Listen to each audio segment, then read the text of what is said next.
정영현 집사님께서 전해주신 말씀이 정말 우리에게 얼마나 실질적이고 어, 중요한 말씀인지, 그리고 그런 말씀을 전해드릴 수 있게 돼서 너무 감사합니다. 어, 바로 지난주에 목사님 그 창세기 말씀을 들을 때 노아의 방주를 짓고 그 모든 가축들이 그 종류대로 나왔다, 이런 말씀을 하시는데, 목사님께서 매주마다 그냥 이렇게 성경 말씀을 그냥 표면적인 말씀을 전하시는 것이 아니고 성령께서 깊이 깨닫게 하신 말씀을 우리에게 공유를 해주시잖아요. 그런데 그런 공유하시는 순간에 정말 또 다른 파워가 이 안에서 막 작동하고 있다는 걸 제가 정말 자주 느끼게 되는데, 지난주에 엄청 큰 저한테 그런 일이 있었습니다. 그래서 목사님의 말씀하시는 중에 그것과 함께 더불어서 그냥 저는 덤으로 얻어가는 성령께서 깨닫게 하심들이 또 있어서 이 대목이 눈에 들어왔어요. 그 7장 15절에 노아의 방주라고 우리가 늘 말하는데, 이 방주에 대한 식양은 다 하나님이 주신 거잖아요. 몇 규빗 하고 치수와 그 안에 어떻게 만드는지 전부 다 하나님께서 주신 거라서, 사실상 그 통은, 방주라는 그 통은 하나님의 것이다라는 생각이 들었거든요. 노아의 방주라기보다는 이것이 하나님의 방주다라는 생각이 들었어요. 그랬는데 하나님이 만드신 하나님의 컨테이너 안에, 물론 그 거기에는 노아의 순종함으로 그것을 이렇게 이뤄간 자가 꼭 필요하죠. 그런데 결국 그것은 노아의 것은 아니고 하나님의 것이잖아요. 그 하나님의 컨테이너 안에 하나님께서 무릇 생명의 기운이 있는 육체가 둘씩 이제 전부 다 들어가라고 하시고 그렇게 얘기를 하셨는데, 그들이 알아서 둘씩 노아에게 나왔다고 기록이 돼 있는 거예요. 이거 만약에 노아에게 하나님께서 이런 종류대로 다 집어넣어야 된다 얘기하셨으면, 노아 그때부터 그들을 잡으러 다니느라고 얼마나 애를 썼어야 됐겠어요. 억지로 잡아다 갖다 집어넣으면 또 한 쌍이 도망가고, 그럼 또 잡아다 넣고, 이런 일이 인간적으로는 벌어졌을 수 있겠구나. 근데 놀랍게 이게 자기들이 알아서 노아한테 나아온 거예요. 그래서 하나님이 그 통을 어떻게 만드는지, 그 식양을, 컨테이너를, 그 방주를 주신 거고, 그 방주 안에 채운 내용은, 컨텐츠는 또한 하나님이 주신 거구나, 이런 걸 깨닫게 됐어요. 그러면서 그게 너무 그 마음에 감동이 되면서, 노아의 방주는 또 뭐랑 연결이 되냐면, 그 구약 시대 때 이스라엘에게 주신 성막과 연결이 돼서, 그 성막에 대한 또 식양도 그 모세가 한 것이 아니고 하나님께서 다 아주 자세하게 가르쳐 주셨잖아요. 그래서 그거를 지었지만, 그래서 우리가 성막을 모세의 성막이라고 말할 수 없고 하나님의 성막이다라고 얘기하게 되는, 그게 맞다고 생각을 하고요. 그 성막 안에 이제 앞으로 성막이나 이 방주나 뭔가 하나님이 뭔가를 지으시는 거는 사실은 하나님 자신이란 생각이 들었어요. 그래서 그 안에는 영원한 생명이, 이 땅에는 없는 영원한 생명이 꼭 하나님의 처소에는 있는 것이 라는 게 느껴지면서, 노아의 방주 안에도 나머지 방주를 제외한 모든 세상은 전부 다 홍수로 다 떠내려가고 죽을 수밖에 없었는데, 그 안에는 생명이, 그리고 영원한 생명이 그 안에 하나님의 그 본성이시고 본질이신 그 생명이 그 안에 있었고, 성막 안에도 뭐 떡상이나 등잔대나 향단이나 또 지성소나 이런 걸 통해서 하나님의 영원한 생명을 또 보여주셨고, 두 개의 공통점이 뭘까? 근데 노아의 방주도 거의 창문이 없는 구조물이에요. 그래서 사실은 그 안에서 깜깜해서 어떻게 지냈을까, 그런 생각이 드는 그런 구조물인데, 성막도 또한 창문이 없거든요. 하나님이 뭐를 지으셨다 하면 늘 창문이 없네, 이런 생각이 들었어요. 그러면 이 시대에 나에게 노아의 방주 때를 지나서 이스라엘의 성막 때를 지나서 이제 예수 그리스도가 십자가의 보혈로 이제 그 옛날에 선지자들이 하나로부터 온 그 성령님이 가르쳐 주신 바에 의해서 연구하고 했던 바로 그때가 지금은 이루어졌잖아요. 이루어졌는데 좀 전에 베드로전서 그 7절부터 정현 집사님이 전해 주신 부분인데 그게 이루어진 이 세대의 그 처소는 그러면 어떤 것일까? 근데 그 깜깜한 창문이 없는 그것이 결국 세상과의 분리를 말하는 것이고 세상과의 구별을 말하는 것이고 내가 짓는 집 나의 처소 안에는 세상의 빛은 들어오면 안 된다는 하나님의 법칙이라는 생각이 들었어요. 그래서 지금 이 시대에 나에게 이제 하나님이 처소가 되어 주시죠. 우리가 성전이라고 얘기하잖아요. 하나님이 거하시는 곳, 성전. 그 성전은 내 안에 하나님이 지어 가시는 거죠. 그래서 그 처소는 내 처소가 아니고 하나님의 처소인데 그 처소에도 창문이 없어야 되는 것이구나. 그러니까 세상의 빛이 그곳에 틈타고 들어오게 되면 그 하나님의 등잔대에서 빛나는 빛이나 하나님의 뜻을 흐려지게 만들게 된다는 생각이 들었어요. 그래서 우리에게 주시는 이런 말씀이 결국 하나님 그럼 무엇으로 우리에게 처소를 지으실까? 처소를 지을 때 노아의 방주도 그렇고 모세에게도 그렇고 굉장히 자세하게 그 식양을 알려주셨어요. 이 시대에 우리에게는 어떻게 알려주시나? 말씀으로 알려주시는 거죠. 결국 이 말씀이 하나님이 거하시는 처소의 기둥이 되고 석가래가 되고 뭔가 이렇게 세워지는 그것이 되는 거죠. 그러면서 이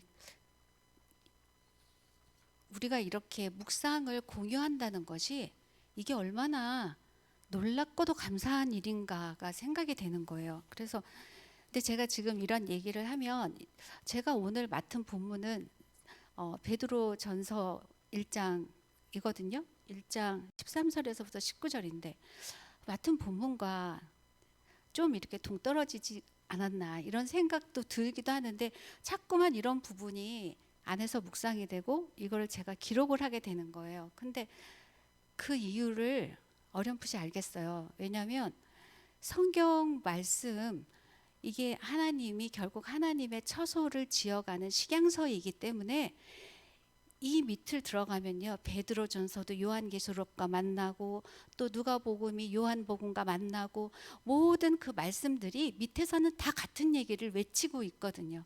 그래서 어느 곳을 들어가도 우리는 다 한 곳에 모여질 수 있는 거예요.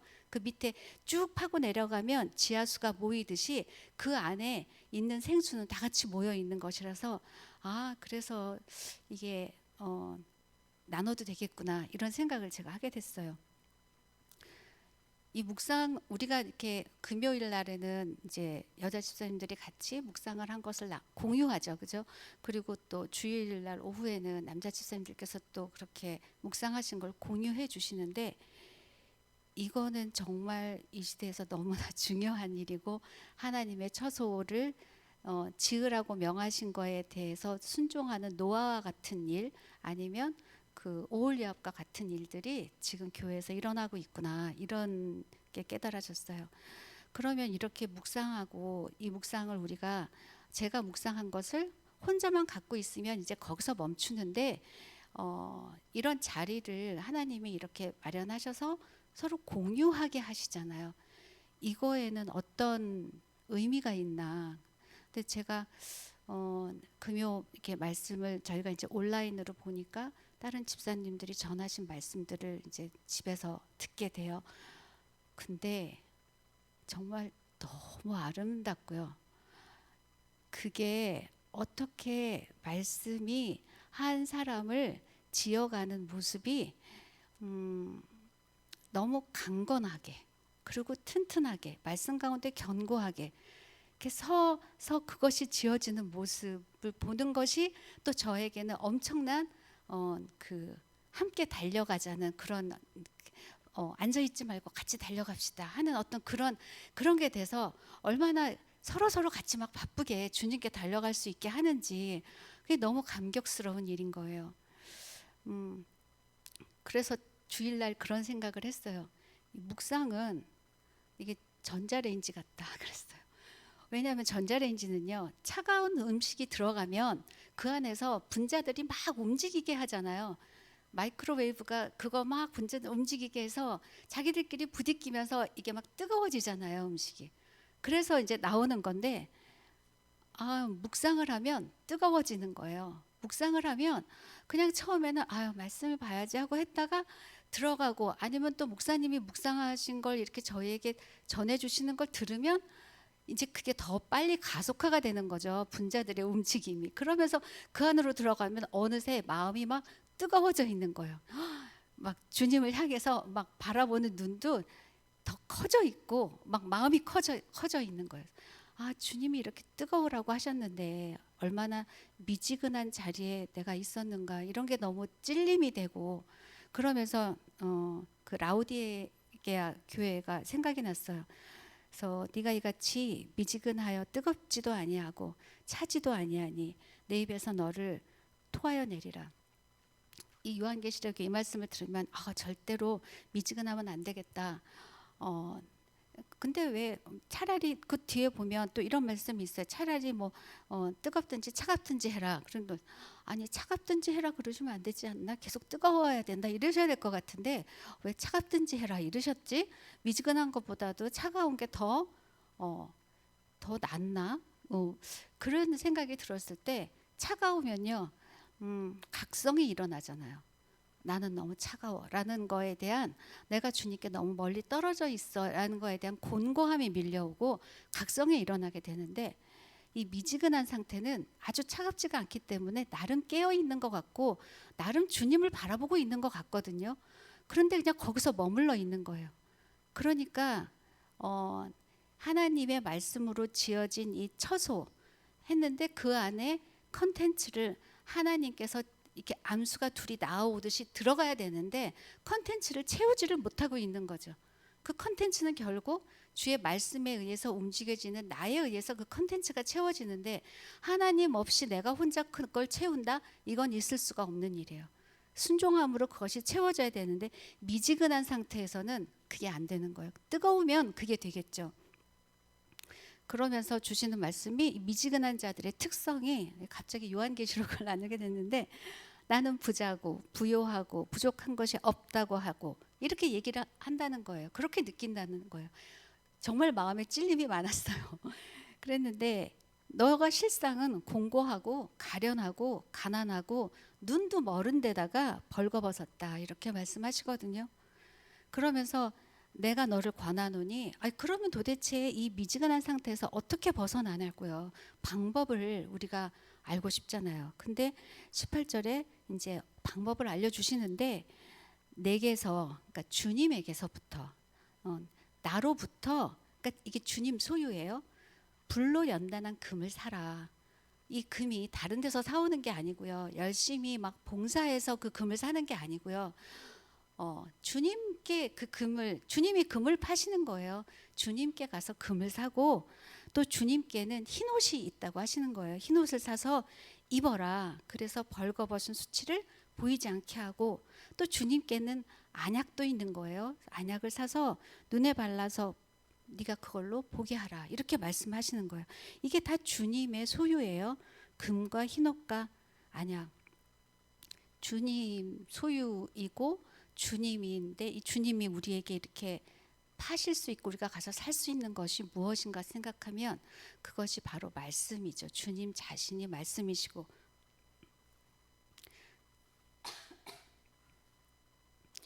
그래서 이 말씀들이 죄송합니다. 이 말씀들이 내 안에 금이 돼서 있고 흰옷으로 있고 안약으로 나한테 있게 되면, 이제 그러면서 열심을 내라고 하시는데, 이제 그렇게 되면 드디어 하나님의 처소에 하나님이 원하는 그 내용이 가득가득 채워지게 되고, 우리가 정말 견고한 하나님의 강력한 군대가 되고 하나님의 성전이 되는 거죠. 20절에 우리가 너무 많이 아는 말씀인데, 볼지어다 내가 문 밖에 서서 두드리노니 누구든지 내 음성을 듣고 문을 열면 내가 그에게로 들어가 그와 더불어 먹고 그는 나와 더불어 먹으리라. 자, 이게 무엇을, 그러니까 그리고 이기는 그에게는 이제 약속을 말씀을 주시는데, 내가 그에게로 들어가, 이 말씀이 예전에는 이제 이 말씀이 안 믿는 분들에게 복음을 전할 때 쓰는 말씀이다라고 우리가 생각도 했었지만, 이제는 교회에게 하신 말씀이어서 교회 안에 하신 말씀이라는 걸 우리가 알죠. 그런데 그 안으로, 너희가 내 안에 들어와 있는데 내가 네 안으로 들어가겠다고 말씀하시는 거죠. 아직 예수님이 그 안으로 들어가지 않은 사람, 그가 바로 미지근한 자예요. 그가 바로 금도 없고 흰옷도 없고 안약도 없는 자죠. 그에게 들어가서 그와 더불어 먹고 마시겠다고 하시는 거예요. 근데 이게 이제 요한복음에 보면, 요한계시록이 요한이 쓴 거잖아요. 사도 요한이. 이 말에 대해서 사도 요한이 요한복음에 이런 말을 했어요. 15장 7절에 너희가 내 안에 거하고, 그렇죠? 주님의 복음 안에 거하고, 예, 그리고 내 말이 너희 안에 거하면, 결국 예수님이 두드리면서 내가 들어가겠다고 얘기하시는 것이, 내 말이 너희 안에 거해야 된다. 내 말로 너희 안에 거하겠다는 말씀. 감사합니다. 그 말씀인 거죠. 그래서 결국은 라오디게아가 미지근해진 것은 주님의 말씀을 잃었기 때문이구나. 주님의 이 성령께서 가르쳐 주시는, 깨닫게 하시는 그 정말 구약의 선지자들이 그렇게도 연구하고 상고했던, 장차 그리스도께서 고난을 받으시고 영광을 받으실 바로 그때를 감당할 시대, 감당할 세대들, 그들을 향한 예언을 미리 받고 그들에 대해서 미리 연구를 했는데, 바로 그 시대가 이 시대인데, 그 시대에 바로 예수님께서 우리 안에 말씀으로, 그 말이 거함으로 들어오시면 우리 안에 성령님이 그 말씀을 가르치시고 깨우치셔서 함께 먹고 마시는, 그래서 이기는 자가 되게 하는, 이런 길에 서게 하시겠구나 하는 생각이 들었어요.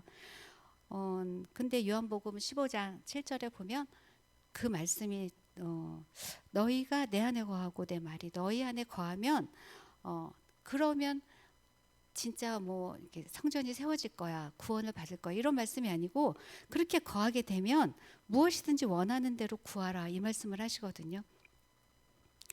예수님이 내 안에 그 말씀으로 거하시게 되면 우리가 기도해야 할 만한 일이 분명히 있다는 말씀이죠.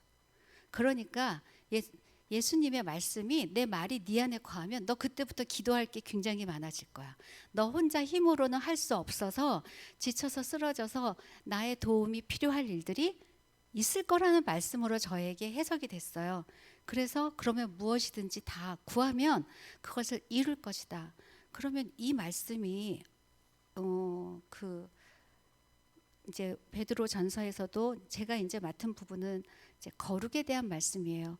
거룩을 이뤄가라는 거에 대해서 주님의 말씀이 내 안에 들어오면, 이 거룩을 이뤄가는 거에 대해서 우리가 뭐 쉽게 거룩합시다 그러면 그 순간에 거룩이 일어나고 이러는 건 아니잖아요. 이제 결국 거룩하지 않은 그 속성으로 우리 안에, 옛자 안에 있는 어떤 그런 것과 우리가 전쟁이 일어나야 되는데, 이 전쟁을 나의 힘으로 견디고 이기는 것이 아니고 주님 앞에 기도하지 않으면 이길 수 없는 전쟁들이 우리 안에서는 일어나게 된다는 것이죠. 그래서 그것을 구하면 다 이루리라. 그 이루는 것이, 그리고 바로 그 밑에 무슨 말씀이 있냐면, 열매를 많이 맺으면 아버지께 영광이 된다, 이 말씀이 있어요. 결국은 예수님의 말씀이 우리 안에 들어오잖아요. 들어와서 그 말씀대로 살려니까 기도하지 않고는 견딜 수 없고, 그래서 기도하면 하나님이 그것을 이뤄주시고, 그리하면 많은 열매를 맺는 가지가 된다는 거죠. 이게 이렇게 연결이 되어 있어서 우리가 이렇게 묵상을 한다는 거, 성령께서 깨닫게 하시는 말씀을 우리 안에 이렇게 새기게 된다는 것이, 결국 이렇게 주의 말씀으로 달려가고 기도하고 해야 돼서 결국 나중에 열매를 많이 맺는, 정말 뜨겁게 열심히 하는 자가 되게 하는 바로 그 일이구나. 그것에 이 우리가 묵상을 나눔의 이 의미가 너무나 중요한 의미가 있구나 하는 그런 마음이 들었습니다. 정말 이 말씀에 대해서 하나님의 말씀은 정말 이런 것입니다라고 한 가지만 더 나누고 싶은 게 있어요. 그게 뭐냐면 하나님의 우리가 알죠. 히브리서 그 4장 12절에 하나님의 말씀은 살아있고 활력이 있어 좌우의 날선 어떤 것보다도 예리하여 혼과 영과 및 관절과 골수를 찔러 쪼개기까지 한다고 하셨고 마음의 생각과 뜻을 판단하시나니 이렇게 말씀하시고 그래서 옛날에 읽을 때 옛날에 나눈 적이 여러 번 있어요. 혼과 영을 찔러 쪼개는데 그냥 막 찌르고 쪼개는 것이 아니고 그 영어 성경에 혼과 영 사이를 비트윈이라고 했죠. 그 비트윈을 쭉 예리하게 우리 왜 발골하듯이 쭉 잘라내는 거예요. 그러면 어떤 것이 나의 혼적인 부분이고 어떤 것이 영적인 것이라는 것이 분별이 되기 시작할 거잖아요. 근데 이 관절과 골수는 뭘까 했을 때 관절과 골수는 요번엔 이것이 우리의 육체의 소욕이구나. 육체의 소욕을 혼과 영과 육체의 소욕을 무엇이 이렇게 쪼갤 수 있냐면 말씀이 쪼갤 수 있는 거예요. 다른 어떤 것이 아니고. 그래서 말씀이 우리에게 이걸 이렇게 쪼갠다는 것은 그것이 이렇게 갈라지게 되는 거죠. 나눠지게 되는 거죠. 그러면 어떤 일이 일어나냐면 바로 말씀이 우리에게 분별함을 주는 것이죠. 어떤 상황이든지 무엇을 분별해야 될 때 분별의 은사가 있으면 좋겠어라고 우리가 늘 생각하고 분별함을 주세요 기도를 하는데 말씀을 성령님께서 깨닫게 하는 말씀을 내가 사모하지 않고 그 말씀을 내가 묵상하지 않으면 이 분별함이 온다는 것은 굉장히 쉽지 않은 일이에요. 내 안에 육체적인 소욕이 무엇인지를 분별하게 하는 것이 바로 말씀이거든요. 그 말씀이 우리를 다 보게 하는 거예요. 그 히브리서 4장 13절에 그런 말씀들이 자세하게 나와 있죠. 그런 것 다 알아차리게 하시고 그리고는 이제 하나도 드러나지 않는 것이 없다. 말씀 앞에서. 그러니까 그 말씀이 내 안에 들어오면 이 말씀이 에베소서 6장에 성령의 검, 곧 하나님의 말씀이라 성령의 검을 가지라 이렇게 말씀하잖아요. 근데 성령의 검이 돼서 먼저 나를 찔러서 쪼개서 나의 이 육적인 소욕과 사욕과 그릇된 행실의 부분들을 전부 다 나눠지게 해서 나로 알아차리게 하는 거죠. 이걸 따라가면 안 되겠구나. 이걸 말씀이 알게 해서 그거를 분별하게 되고 이제 주님이 원하시는 그 길로 우리가 따라갈 수 있게 되는 능력이 생기게 되는 거죠. 근데 이제 이걸 만약에 그거 해서 알게 됐는데 그래도 내가 계속 끌려다니고 있는 경우가 있어요. 이게 굉장히 안 좋은 건데 내가 그래도 이제 계속 뭐 분노가 일어나는데 이 분노를 안 하고 싶은데 계속 분노가 올라올 수도 있고요. 낙담을 안 하고 싶은데 계속 낙담이 될 수도 있고요. 이 깨달았다고 해서 금방 없어지지 않는 것들이 참 많이 있어요. 어떤 것은 깨닫는 순간에 깜짝 놀라면서 나와 분리를 실질적으로 일어날 수도 있지만 어떤 것은 많은 시간을 내가 거기에다가 내가 이제까지 익숙해졌던 것만큼 그것에 내가 기도와 인내로 그 시간을 투자해서 그것과 분리가 되어지게 되는 이제 그런 것들도 있는 것 같아요. 근데 내가 그걸 다 아는데도 이것이 너무 오랫동안 나에게서 떠나가지 않고 분리되지 않는다면 사실은 그것이 죄와 맞닿아 있는 너무나 끔찍한 것이라는 인식이 나에게 아주 온전히 일어나지는 아직은 않아서 그게 부분적으로는 알지만 정말로 내가 그거를 아는 부분에 아직 온전함이 덜 되어서 그렇기 때문에 간절함이 아직 미치지 못하게는 그런 걸 알게 되면 간절함이 저절로 나오게 되거든요. 회개도 간절하게 되고 기도도 간절하게 될 텐데 주님께 집중하는 것이 그만큼 나오지 아직 않고 있는 것이구나. 그럴 때 실망하지 말고 더욱더 말씀이 나에게 분별하게 한 것을 따라가면서 주님 앞에 기도하고 하면 그런 것들은 다 우리로부터 분리되어지게 되는 그런 속성이 주의 말씀 가운데 있다는 것을 같이 나누고 싶었습니다. 왜냐하면 말씀을 이 예수님을 믿는 거에 있어서 믿음을 어떤 우리가 행위에 고정시키는 경우가 너무 많아요. 근데 말씀을 성령께서 깨닫게 하는 말씀이 내 안에 채워지고 있다는 것은 그것이 바로 영과 혼과 육이 성장하고 있는 그런 거라서 그것을 말씀의 어떤 능력 그런 거가 누구에겐 열려 있고 누구에겐 닫혀 있는 것이 아니고 우리 모두에게 열려 있는 것이라서 모두 다 함께 사모하면서 그 길로 갔으면 하는 바람이 너무나 많이 있기 때문에 함께 전했습니다. 그러면 이제 오늘 같이 저에게 주신 말씀 베드로전서 13장 1장 13절 같이 나누도록 할게요. 13절에 제일 첫머리가 그러므로가 나와요. 그러므로라는 거는 이제 이러이러하니까 이제부터는 이렇게 해야 된다. 뭔가를 굉장히 깨어나게 하는 그런 말이죠. 인과관계가 있다는 거예요.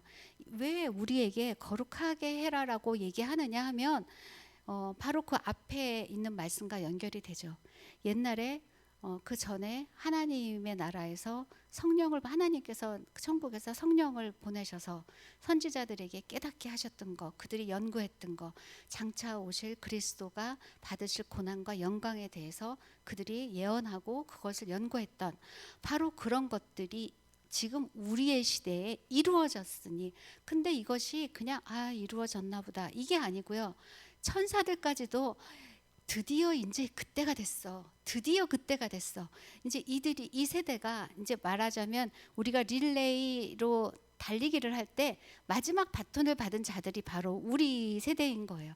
이제 저 마지막 바톤에는 엄청난 능력이 숨겨져 있는 거야. 저 바톤을 들고 뛰면 나를 수도 있어. 그런데 이제 이 세대가 그걸 받았는데 그들이 그걸 어떻게 사용할 것인가? 그들이 정말 그 바톤을 들고 날아오를 것인가? 그들에게 날개가 주어졌는데 이제 날아오를 것인가? 아니면 그렇지 못하고 주저앉게 되면 어떡하지? 하는 어떤 그런 바램과 소망으로 천사들까지도 우리를 이렇게 지켜보고 하는, 그렇게 주목받고 있는 지금 세대다라고 얘기하는 거죠. 그러니까 이제 너희들이 어떻게 해야 되겠느냐라는 얘기를 베드로가 얘기를 해주는 거예요. 그러므로 이제 너희는 마음의 허리를 동이라고 해요. 마음의 허리 이게 이제 보니까 마인드로 되어 있어요. 그러니까 이게 허트가 아니고 생각, 나의 생각, 뭐 이제 정신, 머리 이런 것들에 허리를 동인다는 거는 가장 중심을 매는 거잖아요. 우리가 중심을 맨다, 허리를 동인다 하면은 생각나는 말씀이 이 말씀이 있더라고요. 누가복음 12장 35절에 주인이 이제 어디 가고 하인들이 주인을 기다리는 모습을 묘사하는 그 구절이 있어요. 하인들이 허리에 띠를 띠고 등불을 켜고 서 있으라라고 얘기하거든요. 서 있는 이유는 주인이 돌아올 때 문을 열어주고 맞이하기 위해서 그렇게 하라고 해요. 그럴 때에 그들이 허리에 띠를 띠고 있으라고 해요. 또 어디에서 띠가 나오나 봤더니 에베소서 6장 14절에 너희가 서서 진리로 너희 허리띠를 띠고, 거기서 또 허리띠를 띠란 말씀이 또 나오거든요. 이 허리띠라는 것을 에베소서는 진리로 허리띠를 띠어라. 그럼 여기서 허리를 동이고라는 이 말씀에 무엇으로 허리를 동이느냐면은 저는 그렇게 이해가 됐어요. 진리로 허리를 동이라. 허탄한 생각이나 허탄한 경험이나 세상의 안목이나 나의 정욕으로 허리를 동이는 것이 아니고, 그것으로 나를 이렇게 정신 바짝 차리게 하는 것이 아니고 진리로 나를 정신 바짝 차리게 하라. 진리가 무엇이냐면 말씀이잖아요. 주님이 우리에게 주신 이 말씀으로 내 허리를 동이라는 거죠. 그거에 늘 긴장하고 그거 진리로 내 허리를 묶으라는 거죠. 허리를 묶을 때 엉뚱한 것으로 묶지 말라는 거예요. 세상의 명예와 또 그렇죠? 세상의 어떤 그런 것으로 나를 그것으로 묶으면 그쪽으로 계속 달려가죠. 그 세상적인 가치에 따라서 그 사람이 달려가는 방향이 다 다른 것처럼 우리는 진리로 허리를 동이고 주님께로 달려가야 되는 존재들이다. 이제 너희들은 그런 세대라고 이제 얘기를 해주시는 것 같아요. 그리고 근신하라고 하죠. 근신하고, 여기서 근신하라는 것을 저는 그 누가복음에서 하인들에게 서 있으라라고 얘기하는 거, 서 있다는 거 뭔가 안일하게 퍼져 있지 않고 계속 긴장하고 있고 뭔가에 대해서 성실함으로 가지고 있는 거죠. 주인을 기다리는 자세죠. 그런 거를 하라는 말씀으로 받아들여졌어요. 그리고 그리스도께서 나타나실 때에 너희에게 가져다 주실 은혜를 온전히 바랄지어다.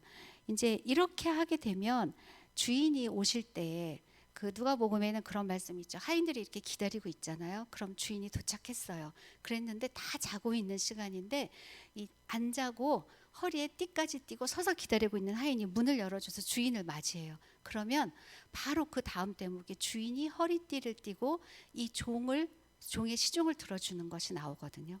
그것이 바로 이 베드로 전서랑 같이 또 이렇게 맞물려져서 주님이 우리에게 가져다 주실 은혜, 그 은혜를 소망하게 되는 거죠.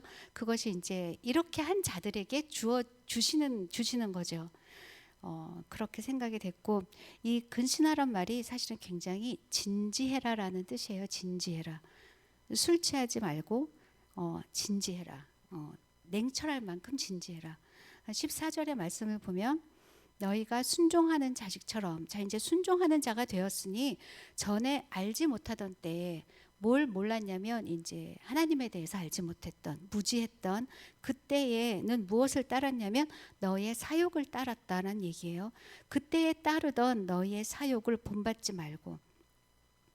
우리의 사욕은 어떤 특징이 있냐면 사실 이것이 유대인에게 또 이제 이렇게 함께 전하는 말씀이어서 베드로가 이 하나님을 경외하는 민족으로 이스라엘이 택함을 받았고 그 명맥을 유지해오고 있었는데 그 안에서도 그것이 너희들에게 뒤에 보면 그 헛된 행실이다 라고도 얘기하고 사욕을 본받지 말라고도 얘기해요.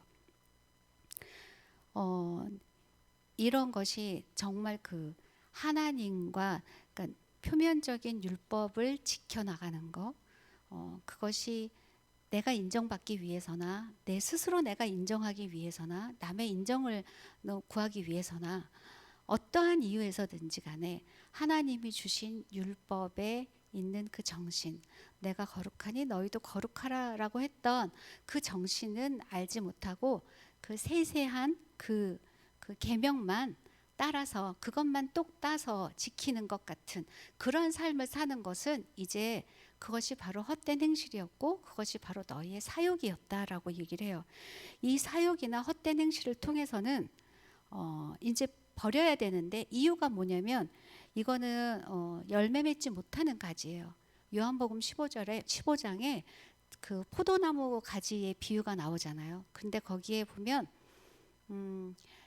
열매를 맺지 못하는 가지는 제한다고 말씀하세요. 아버지께서 농부인데 근데 그 밑에 제자들에게 너희들은 이미 내가 일러준 말로 깨끗하게 되었으니 이제 열매 맺으라는 얘기거든요. 제하여졌다는 거예요.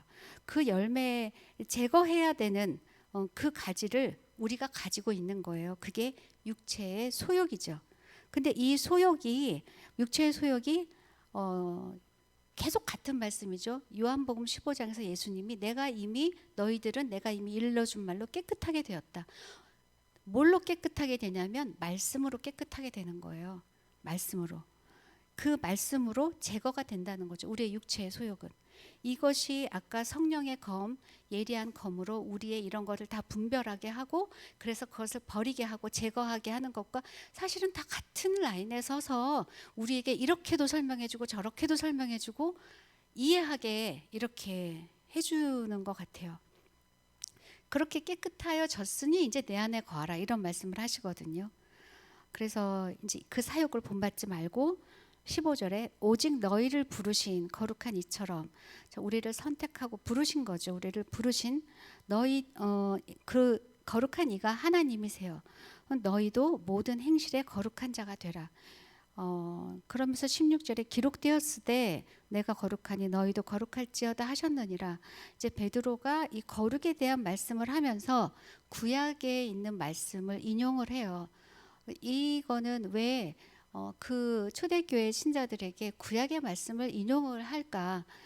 이 구약의 말씀은 이제 율법이잖아요. 근데 이 율법이 신약 시대에 와서 버려지는 것이 아니고 완성되어야 될 것으로 베드로가 지금 여기고 있기 때문에 이렇게 전한다고 생각을 해요.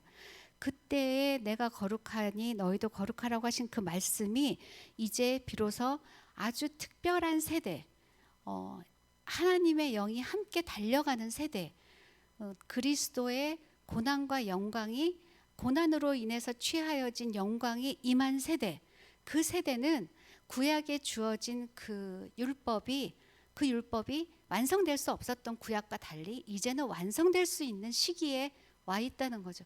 그러니까 예수님이 내가 율법을 폐하러 온 것이 아니고 율법을 완성하라고 오셨다는 말씀과 또 여기서 만나게 돼요. 그래서 이 모든 행실에 거룩한 자가 되어라. 그런데 이 거룩함이 드러나는 곳이 어디인가? 거룩함이 드러나는 곳은 여기 말씀에 보면 행실인 거예요. 행실은 그럼 뭘까? 움직이는 건가? 그러니까 네가 하는 모든 것이라고 하거든요. 네가 하는 모든 것이 다 행실이라고 해요. 결국 말과 행동과 표정과 몸짓과 하는 생각과 이 모든 것, 그러니까 결국은 이 행실이라는 것은 삶을 말해요. 삶을. 근데 이 삶이 바로 거룩함이 드러나는 현장이라는 거죠. 그렇기 때문에 이 나중에 심판의 기준이 바로 행위에 가서 있을 수 있게 되는 거죠. 이 행위는 믿음이 안에 있으면 믿음의 행위가 나타나고 믿음이 없으면 믿음이 없는 행위가 나타나요. 그러니까 행위가 굉장히 정확한 것이죠. 저는 믿음이 있어요 하고 그 생각에다가 만약에 심판의 기준을 삼는다면 그 온전하지가 못한 것이죠. 우리에게 육체까지 주셨기 때문에. 근데 이 육체의 움직임과 함께 일어나는 이 행위, 이 삶이 바로 하나님께서 궁극적으로 보시게 되는 내 영과 혼과 육체의 모든 완성된 결합의 결과물이 나타나는 것이 우리 육체의 행위이기 때문에 이거 너무 중요하다고 생각이 돼요. 그리고 여기 기록되었을 때 내가 거룩하니 너희도 거룩할지어다 하는데 이제 이걸 찾아보니까 이 거룩한 존재, 나의 존재의 정체성은 하나님이 거룩하시니까 그 거룩함에 하나님의 처소에 들어갔어요. 그러면 거룩한 존재가 되는 거예요. 이미 거룩한 존재가 됐어요. 이미 의롭다고 칭하셨어요. 그러면 거룩한 존재로서 하나님의 거룩함을 드러내는 그런 존재로 있는 거죠. 그때부터 거룩하게 되려고 막 노력을 하라는 그런 의미가 아니더라고요, 이게. 그래서 거룩한 존재의 의미예요. 이게 뭔가 이제 거룩하지 않았는데 너네가 지금은 거룩하지 않은데 이제 거룩하게 되어라 라고 변해라가 아니고 이미 거룩한 존재이고 그 거룩함으로 나타내라 라는 얘기죠. 그 거룩함을 나타내라 라는 얘기예요. 이 거룩함에 대해서 이제 구약을 베드로가 인용을 했는데 그걸 보면 이제 레위기의 거룩함에 대해서 일단 세 군데에서 나오는 걸 보게 됐어요. 먼저 11장 44절에 보면 길 위에 기는 짐승을 먹지 말라 이런 말씀이 나오거든요. 너희 몸을 구별하여 거룩하게 하고 스스로 더럽히지 말라 이런 얘기가 있어요. 몸을 더럽히지 말라는 거죠. 몸을 거룩하게 하라는 거죠. 이제 그 당시는 이것에 대해서 정말 이 문자 그대로를 받아들였고 또 그것도 틀린 것은 아니지만 지금은 그거 하나로는 부족한 그것에 덧붙여서 확장된 의미가 있죠. 길 위에 지는 짐승이 뭘까 이제 생각해봤어요. 길 위에 지는 짐승이라는 건 땅에 붙어서 사는 거죠, 그죠? 결국 지금 이 세상에 붙어서 사는 거를 말하는 것 같아요. 이 세상에 깔려져 있는 이 세상 땅바닥에 깔려져 있는 육체의 정욕이라든지 세상의 어떤 그런 탐심 그런 것들에 붙어서 있는 것을 너희가 먹지 말아라. 그것은 가증한 것이다. 그것을 먹으면 너희가 더러워지게 된다. 그걸 먹지 않는 것이 거룩함을 유지하는 비결이에요. 그래서 하나님이 우리에게 부정한 짐승과 정한 짐승을 주셨잖아요. 그래서 노아의 방주에도 그 두 개를 다 태우게 하시는데 부정한 건 좀 만들지 않으셨어도 참 좋겠는데 왜 부정한 걸 굳이 만드셨을까 이런 생각을 하게 되는데 우리에게 이 대목에서는 눈에 보이는 것이 다 있지만 그 중에 너희가 취할 것이 있고 취하지 않을 것이 있다는 걸 알려주시는 거죠. 부정한 것이 있고 정한 것이 있다. 그것이 그 짐승 자체가 더러운 것이 아니고 하나님 앞에 하나님께 제사 드리기에 부정한 것과 정한 것이 있다는 얘기거든요. 그 레위기에는 그것처럼 이 세상에 이 땅에 있는 것이 아버지 앞에 부정한 것이 있고 정한 것이 있다. 너희들은 정한 것을 택하고 정한 것을 취하는 삶을 살아라는 이제 얘기를 우리에게 그 정한 것을 살렸는데 선택해야 되는데 부정한 것이 없으면 정한 것을 선택할 수도 없잖아요. 그러니까 뭔가 그런 것을 보여주시는 거란 생각이 들었어요. 그런 거룩함이 있고요. 두 번째 거룩함은 레위기 19장 2절에 나오는 내가 거룩하니 너희도 거룩하라 하고 그 19장에 쭉 나오는 거룩하라라고 하시면서 설명해 주시는 말씀은 어떤 말씀이냐면 사회적으로나 윤리적으로나 도덕적으로 또 경제적인 면에 있어서 어떤 식으로 살아야 하는지를 설명해 주는 게 레위기 19장이거든요. 그것을 거룩이라고 얘기하시는 거예요. 약자를 도와주고 내가 추수할 때 나의 밭을 전부 다 추수하지 않고 어려운 사람을 위해서 남겨주고 그리고 또 부모를 공경하고 또 남의 뭐 이렇게 남을 어떻게 해서 도와주고 하는 이런 모든 그런 법들 그런 사회법들이 바로 하나님의 거룩함을 드러내는 거라는 거죠. 근데 이제 그것과 또 레위기 20장 7절에 몰렉에게 자식을 주는 자, 그러니까 성소를 더럽히는 자, 이런 자가 또 거룩함을 이제 무너뜨리는 자라고 얘기해요. 그런 자들에게 대해서는 대를 끊을 것이다 이렇게 얘기하시거든요. 그래서 이 세 가지를 보면 이것도 되게 영적인 더러움, 혼적인 더러움, 육체적인 더러움에 대해서 반대되는 영적인 거룩함, 혼적인 거룩함, 육체적인 거룩함에 대해서 이 레위기가 이렇게 얘기를 해주고 있어요. 이제 이런 얘기들을 유대인들은 다 알고 있었겠죠. 근데 구약 시대에 말씀해 주셨던 그 거룩하라는 그것이 그들에게는 그 안에 함께 이제 우리의 시대가 아니기 때문에 성령님이 함께 하실 수가 없었고 하나님을 알게 할 수가 없었어요. 알려주는 것만 듣는 대로만 알 수가 있었는데 예수님께서 그 요한 사도는 그렇게 얘기를 하죠. 이제 내가 너희를 종이라 하지 않고 친구라 하겠다. 왜 친구라 한다고 했어요? 종은 아버지가 하는 것을 알지 못하는데 주인이 하는 것을 알지 못하는데 친구는 그것을 다 안다는 거예요. 어떻게 아냐면 예수님께서 아버지께 들은 것을 다 전해 주었다는 거예요. 너희에게 다 전해 주었다. 근데 이제 거기에는 장차 오실 성령님에 의해서 그것이 더 깊이 가르쳐지고 증언되어질 것까지 다 말씀해 주시는 거죠. 이미 하나님께 들은 것을 다 알고 있는 자들, 우리들은 하나님 주님과 친구 되는 자들이라는 거예요. 이런 친구 되는 자들, 그래서 그렇게 그 거룩함으로 하나 되는 자들이 이제 이 시대부터는 이제 일어나게 되는 그런 거를 말씀을 해주고 있어요. 그리고 이제 17절을 보면 외모로 보지 않으시고 외모라는 거는 찾아보니까 이제 뭐 편견이라든지 얼굴을 본다 뭐 얼굴이 착하게 생겼으면 착하고 안 착하게 생겼으면 안 착하고 이렇게 판단하는 것 같이 그게 편견이잖아요. 그러니까 하나님께서는 외모로 보지 않으신다는 것이 편견이 없으시다는 거예요. 그리고 불공평하지 않으시다는 거죠. 대신에 뭐를 보시냐? 각 사람의 행위를 보신다는 거예요. 우리가 왜 행위를 이 심판의 기준으로 삼으시는지를 좀 전에 얘기를 했는데 그것으로 심판하시는 이를 너희가 아버지라고 지금 부르고 있다고 하죠. 그러면서 너희가 나그네로 있을 때를 두려움으로 지내라. 이 두려움은 이제 좀 더 다시 해석을 하면 경건한 두려움이에요. 하나님을 향한 경외심으로 지내라는 거예요. 그 아까 종들이 서 있었다 그랬잖아요. 잠깐 앉았다가 주인이 와서 두드리면 그때 일어설 수도 있는데 계속 서 있는 거예요. 언제 주인이 오실지 모른다고.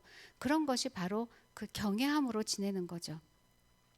근데 어디에서 경외함으로 지내냐면 제가 아까 처음에 나눴던 하나님의 처소에서 우리 집에서 그렇게 지내는 것이 아니고 하나님의 처소에서 그렇게 지내는 것이죠. 지금 여기에 나타나는 영적인 장소는 다 하나님의 처소예요. 왜냐하면 이 말씀으로 하나님의 처소가 지어졌고 그 안에 들어온 자들에게 지금 말씀하고 계시고 그 안에 하나님 자신이 친히 처소가 되시는, 하나님은 딴 데 계시고 하나님의 처소는 여기 있고 이게 아니고 처소 자체가 하나님이신, 그래서 하나님이 우리와 지금 함께 계시는 그 자리에서 이 말씀을 듣는 거예요.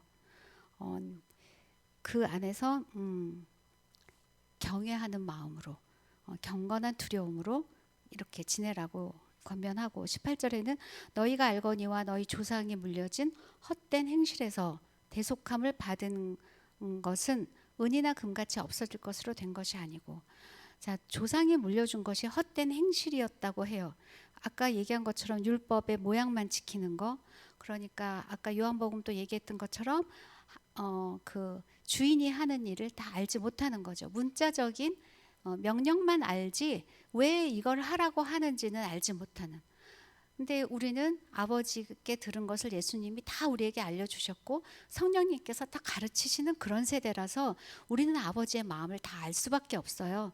그래서 우리에게 친구라고 하셨는데, 바로 그런 그것이 없는 자리에 있는 자들이 한 것이 바로 헛된 행실이었다고 얘기해요. 이게 제 마음에 어떻게 비춰졌냐면, 구약에는 이제 레위기에 이런 말씀을 주시고 자세하게 19장에도 보면 쭉 나열을 하죠. 법에 대해서. 그리고 또 레위기 전체의 그런 법과 규례에 대해서 계속 나열을 하세요. 그런데 신약에는 그렇게 나열해 주시는 법이 없어요. 이렇게 하면 너희가 공동체에서 뭐 끊어질 것이다, 뭐 이렇게 이런 법이 없어요. 그리고 계속해서 점점점 줄이면서 마지막에 딱 하나 주는 것이 너희가 서로 사랑하라. 그게 신약에 예수님이 주시는 계명이거든요. 그럼 구약에서는 거룩하라고 했는데 신약에서는 사랑하라고 하네. 어느 걸 따라가야 될까? 이 두 개가 같은 거죠. 왜냐하면 구약에 말씀하신 하나님의 거룩은 그 근간을 보면 그게 다 사랑이에요. 내 주변의 형제, 자매, 이웃, 어려운 사람, 낯선 거류민까지, 이방인까지 사랑하고 그들을 섬기는, 그들이 살게 도와주는 사랑이거든요. 그 모든 법이 하나님께서 알려주신 법이 사랑의 근간 위에, 근데 못 알아듣거든요. 왜냐하면 그 안에 성령님이 안 계셔서 하나하나 가르쳐 줘야 돼요. 그래서 하나 다 가르쳐 주실 수밖에 없었어요. 근데 지금 이 시대는 성령께서 그거를 다 가르쳐 주시는 걸 어디서 하냐면 하나님의 처소된 내 안에서 하시잖아요. 하나하나 나눠주실 필요가 없고 서로 사랑하라는 근본 원리만 딱 주시면 이 안에서 그것이 상황 따라서 하나 분별되어지게 하는 거죠. 구약시대 때는 그게 없으니까 기록이 되지 않은 상황이 나타나면 어떻게 해야 될지 모르는 거예요. 그러니까 문자만 따라가게 되고, 그런 것이 그러니까 결국은 헛된 행실이라고 얘기를 하게 된 거죠. 그런데 이제 19절, 우리에게 이제 이 대속함을 받았다고 하는데, 우리 속하심을 받았죠. 용서함을 받았죠. 그 아까 정현 집사님이 선악과를 먹은 이제 그 얘기를 하셨는데, 선악과를 먹어서 진짜 앞에는 선이고 뒤에는 악함을 먹고 악함이 나온다, 이 말씀이 굉장히 되게 마음에 이렇게 와닿았는데, 그 악함이 나오는 그들을 대속해 주신 것이 예수님인데, 어떻게 대속했냐? 오직 흠없고 점없는 어린 양 같은 그리스도의 보배로운 피로 된 것이니라. 그리스도의 보배로운 피, 여기에 또 한 번에 우리가 이렇게 깨닫게 받을 게 있는 것 같아요. 뭐냐면 그리스도의 말씀으로 된 것이다도 아니고 보배로운 피, 왜 보배로운 피라고 말씀하셨을까? 이 피는 육체에 있는 것이잖아요. 결국 그리스도의 보배로운 피가 십자가에 흘렀다는 것은 그 그리스도의 육체가 깨어졌다는 것이죠. 결국은 그리스도 안에, 예수 그리스도 안에 하나님이셨고 똑같이 영혼 육을 가지고 성육신에서 이 땅에 오셨는데, 하나님 앞에 그 우리를 위한 구속 사역을 이루시는 정점을 무엇으로 하셨냐면 영과 혼으로만 하지 않으시고 육체까지 사용하셔서 하신 거죠. 육체는 결국 우리 영과 혼을 담고 있는 그릇이거든요. 근데 이 그릇을 깨트리신 거, 이것이 예수님의 고난이었고 그것으로 영광이 이제 영광으로 들어가셨고 그 영광을 하나님께서 받으셨고 그 영광이 또 우리에게 이렇게 머무르고 있는데 그래서 이 행위대로 심판하신다. 헛된 행실에서 너희를 대속했다. 행위에 대한 부분이 이것이 마치 오직 믿음으로 구원을 얻는다라는 그 말씀과 상치되는 것으로 보여지게 되는 것은 굉장히 표면적인 부분에서 단어 하나하나만 봤을 때 그렇게 보이지만 사실은 이것은 같은 이야기고 그렇게 오직 믿음으로 깨어난 자들의 그 결과가 그들의 행실과 예수님의 행실이 보배로운 피를 흘리신 거였던 것처럼 우리도 우리 행실에서 그런 것이 나오게 되는 거죠. 그것을 외모를 보지 않으시고 하나님은 그것을 보고 우리를 심판하셨다고 하는 거죠. 그래서 제가 이 말씀을 쭉 묵상하면서